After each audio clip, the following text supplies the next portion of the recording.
Hey everybody, it's Marty here, and I am looking for a picture for this episode. sorry it's been a while since you've had to hear our voices or seen us in video, but we are You've just been forced to hear disgusting sounds from my mouth. we're back to review season 2 of the Black Butlers, and we've just seen the first 4 episodes because apparently this second season was cut up into 4 episode blocks, which makes things a lot easier for us, Uh, to be perfectly I honest. mean, I don't think it intentionally was, but it does feel like it. Because the first four are the weird intro episode, then like the three Ciel solving crimes. Well, he doesn't remember goddamn shit because apparently we're in a soap opera and Ciel got the amnesias. And also, Abilene had a out of nowhere secret twin brothers never mentioned before because the show's writing is shit. I would never expect such things from the Black Butler manga. It would never have an out of nowhere twin brother reveal. Uh, But yeah, so in the first episode, we're introduced to two new lead characters, which thankfully we only have to see for 1 episode. Sweet, pure, innocent boy, Alois Trancy, and his incredible jovial butler, Claude Faustus. I'm gonna say this right now. Alois Trancy is a pure cinnamon roll. Why do you not understand this? I Alois did nothing wrong. He did nothing wrong except for poking a woman's eye out to the point where it's Who bleeding. has who hasn't poked someone's eye out before? I sure as heck know I haven't. I don't know about you. I think this is a real more about me than real people. I'm just saying, to be able to do that and not have any remorse at all makes a pretty clear point that he is not a good person. Okay, A, he had remorse. Look at the way he held his fingers aloft afterwards. He was like, shit, my hand is dirty and I've got no napkins. I regret doing this. You see? Regret. Dude, he just enjoyed. Like, we only see 2 interactions between him and the maid, Oh, and he both. definitely enjoyed it, but I mean, he regretted using his fingers Well, because he made a mess. he'd rather use his knife that he used to cut his eggs. Yeah, like not a pretty good option. He regretted doing that instead of getting a proper eye poker. I don't like him. Like, if this was literally the first scene I saw him, other than his very obvious, come on to Claude with opening the first 2 buttons of his shirt. Uh, uh, Beyond that, though, I care oh very. my buttons popped open accidentally. Oh, that's what I did. I'll just close this again. Does, Well, does this annoy you? I just I do not like what I'm seeing, but hopefully we get more. oh no, Claude, I'm suddenly inexplicably naked. I'll just dress you now, sir. There you go. I do find it quite odd that he, like, I don't know what you call it. Maybe he just wears like really long socks, but like, my God, he wears them right up to his knees, for God's sake. To Unless accentuate his booty shorts. unless that's just a fashion in classic England, but really I don't think so. Um,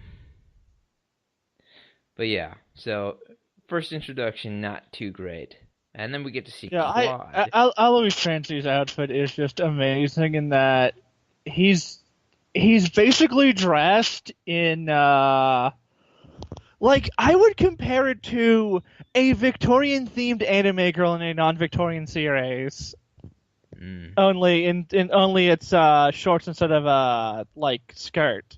Yeah, and then we get Claude, who Does has that Ivory Yokai going? he does nothing. He has, like, let me be honest here. Sorry if I'm interrupting you, but like, I don't like Sebastian, but I can still get some enjoyment out of his. I wouldn't say his quirkiness, out of his like silliness that he can have at certain moments. His weird no teeth open mouth smile. Yeah, but Claude is just a goober wearing glasses and throwing golden knives. Yeah, Claude has nothing in the way of actual quirks or really personality.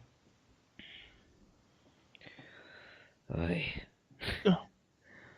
Moving on, though, we do get to see Grell again, which I'm really happy to see. Thank God. Also, one of my favorite moments in the series so far, her riding up the building on a chainsaw. Like, just... Yeah. Do you just think she's like, how the devil am I going to get up there? Yeah, there's actually a sketch where that happens, which I'm not sure which one came first, but in the sketch it's actually clear that she's basically sitting on it.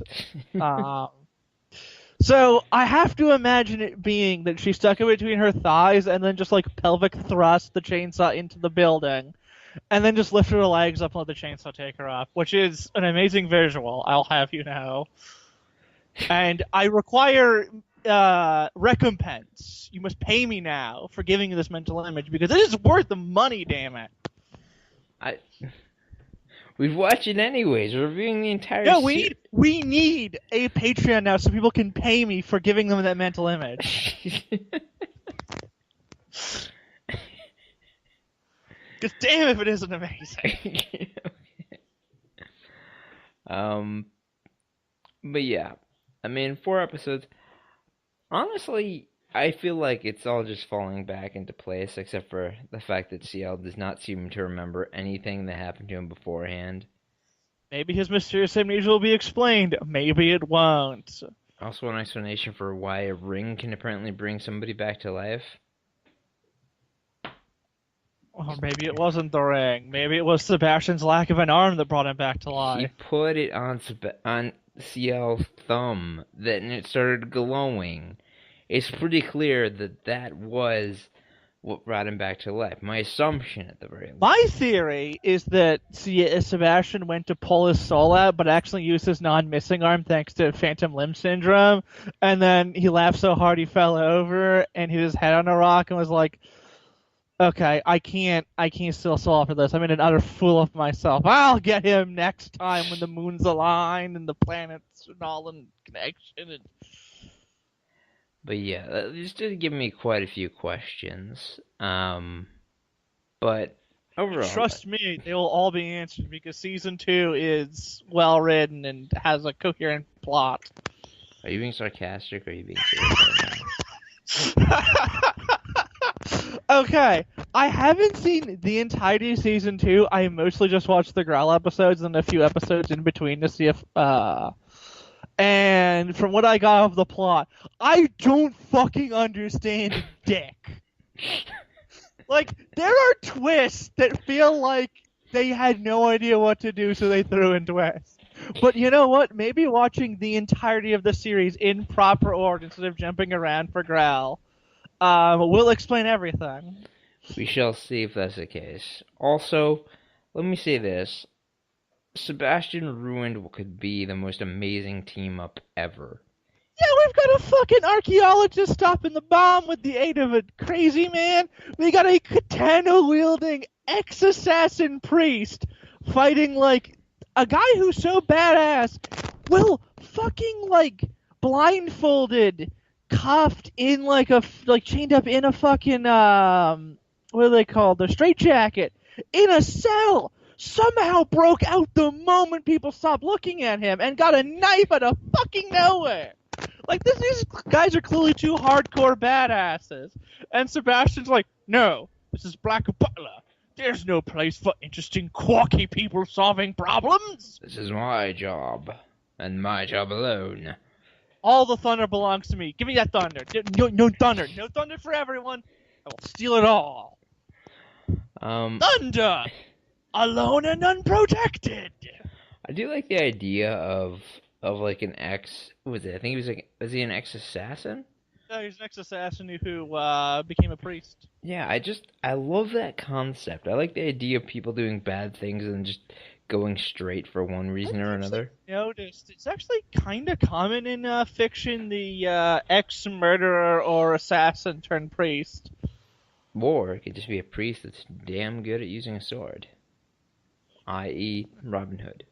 I can't remember the name of the character. Friar Tuck. How do you know Friar Tuck? Sorry, I just forgot. And there was that guy with the stick who's tall. What's his name? Big Jimmy. Yeah, Big Jimmy. Little John, you.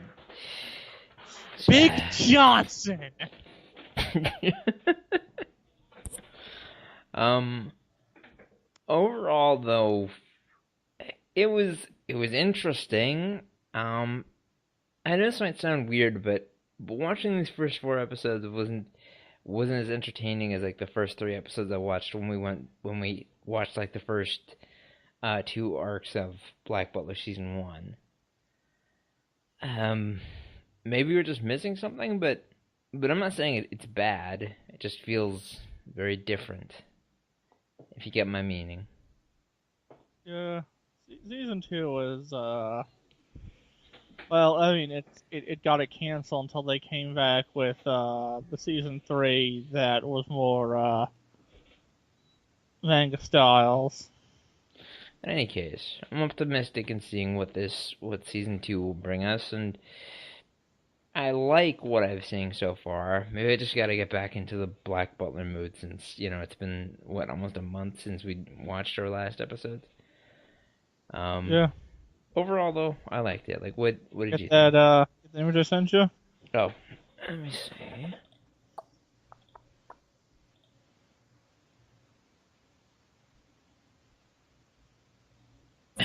Saving this. I also sent you the one above it for the episode. Oh, actually, a good cover.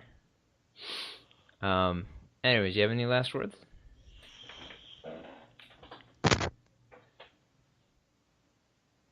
Well, that's my mama. I was trying to think of something profound to say and I couldn't. Amazingly profound. Yes. But yeah. I kind of amused by the fact that Aberline's identical twin brother we've never heard of, and I'm pretty sure he mentioned he had no siblings, has the mustache and goatee he has in the manga that he lacks in the anime. So that's kind of funny. Indeed he does. Indeed he does. In any case, though, I'm looking forward to what's coming up next, and you can expect our next review to come in, I believe, on Thursday. So, keep watching the skies. Good night. Good man! Good night.